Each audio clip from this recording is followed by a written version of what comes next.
தமிழக அரசியலில் விஜய் கட்டாயம் மாற்றத்தை ஏற்படுத்துவார் என்ற நம்பிக்கையில் மக்கள் வாக்களித்த நிலையில் ஆட்சி பொறுப்பேற்று 10 நாட்களுக்குள் மேலாகியுள்ளது.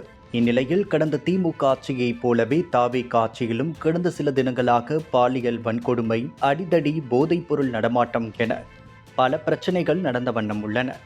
இதெல்லாம் தெரிந்தும் முதல்வர் உரிய நடவடிக்கை துரிதப்படுத்தவில்லை என்று இருக்கையில் தற்போது இணையதளம் மூலம் மக்களை ஏமாற்ற தாவேகா துவங்கியுள்ளதாக ஒரு தகவல் வெளியாகி வருகின்றன.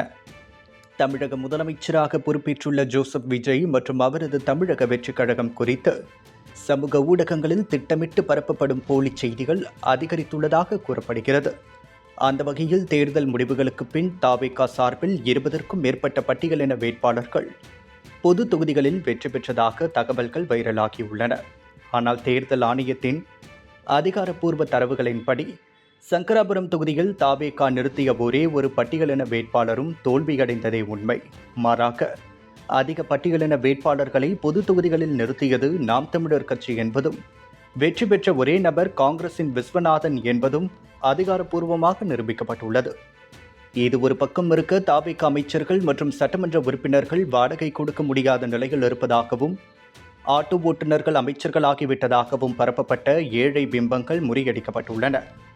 அவர்களின் தேர்தல் பிரமாண பத்திரங்களின்படி அமைச்சர்கள் மற்றும் சட்டமன்ற உறுப்பினர்கள் பலரிடம் கோடிக்கணக்கான ரூபாய் மதிப்புள்ள சொத்துகளும் சொகுசு கார்களும் இருப்பது உறுதி செய்யப்பட்டுள்ளது. தமிழகத்தின் முதல் பெண் அமைச்சரை விஜய் அறிமுகம் செய்ததாக கூறப்படுவது வரலாற்று பிழையாகும். தமிழகம் ஏற்கனவே 2 பெண் முதலமைச்சர்களையும், ருக்மணி லட்சுமிபதி முதல் கயல்விழி செல்வராஜ் வரை ஏராளமான பெண் அமைச்சர்களையும் கண்டுள்ளது என்பதை செய்தி நிறுவனம் சுட்டிக்காட்டியுள்ளது. இதெல்லாம் விட ஒருபடி மேலே சென்று முதலமைச்சர் விஜய் தலைமை செயலகத்தில் டிஃபன் பாக்ஸில் உணவு உண்பது போன்ற வைரல் படம் உணர்ச்சிகளை தூண்டுவதற்காக AI மூலம் உருவாக்கப்பட்ட போலியான படம் என்பது அம்பலமாகியுள்ளது. தற்போதுள்ள முதலமைச்சரின் உதவி மைய தளம் கடந்த 25 ஆண்டுகளாக செயல்பாட்டில் உள்ளது. ஆனால் இது விஜயின் புதிய கண்டுபிடிப்பு என தவறாக பகிரப்படுகிறது. அதேபோல் வெள்ளை துண்டு கலாச்சார ஒழிப்பு என்பது ஏற்கனவே உள்ள நிலையில் தாவேகாவினர் மட்டும் புதிய சாதனைகளாக சித்தரித்து தவறான தகவல்களை பரப்பியுள்ளனர். விஜயின் தலைமையிலான அரசு இத்தகைய செயற்கையான பிம்பங்களை உடைத்தெறிந்துவிட்டு உண்மையான நிர்வாக சாதனைகளில் கவனம் செலுத்த வேண்டும் என்பதே மக்களின் எதிர்பார்ப்பாக உள்ளது. கடந்த ஆட்சியில் விளம்பரம் செய்வதில் மட்டும் ஸ்டாலின் குறியாக இருந்ததால் ஆட்சி கவிழ முக்கிய காரணமாக பார்க்கப்படுகிறது.